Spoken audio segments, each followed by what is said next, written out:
We are 5 prompts in. Now we can view the changes that it made. So again, we're gonna run the server again, go to our app, and then we can now refresh and try again. So insert layout, it's inserting all the divs correctly. Padding global, container, padding has the padding section large, padding global. This is a combo class, great. Section here doesn't have anything. This is great.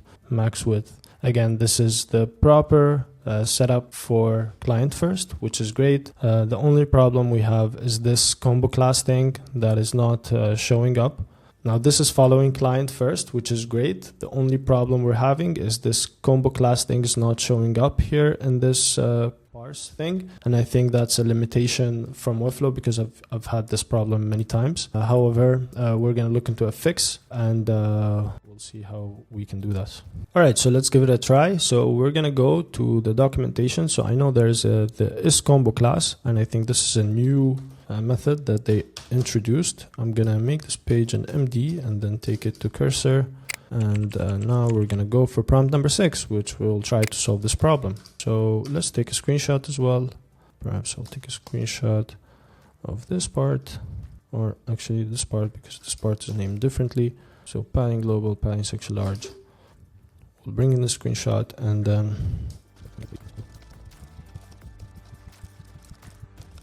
okay, so now we asked it to make sure that the classes are added correctly, which they are, but they're not being added correctly to the designer itself. We need to make sure as well this is not a bug from Webflow, because if it's a bug from Webflow, there's not much we can do.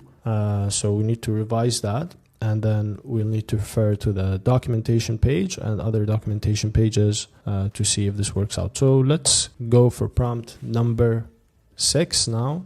But I think we already have our app. We just need to fine tune it. And then from here, now this app can be used for, or can be client first based on my own styles.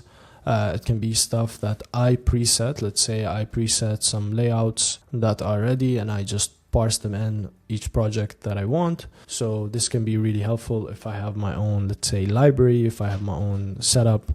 Now this is a very basic version, but it can look even better if you keep iterating on it. So I'm going to stop the video here. I hope you guys like the presentation. So this is how you guys can make Webflow apps, and I hope we can see more Webflow apps in the marketplace. I'm not going to release this app in the marketplace. This can be something that is for presentation only, but I do have a template kit that I've been working on for the past year. It's a great kit that helps you start Webflow apps using Svelte, and I've had inspiration from WebBay back in the days when he used to make apps. However, I iterated on that and I made my own template, and I will share the links in the description below. You guys can check it out. It's going to have a mini course, so I'm going to give a mini course with the template, so you can get the template, you can get the course on how to build proper Webflow apps using Svelte, using AI, using different features that you can create, complex features, data APIs as well. So do check it out. I'm going to leave in the description, and I hope you guys like this video. Make sure to subscribe, give this video a thumbs up,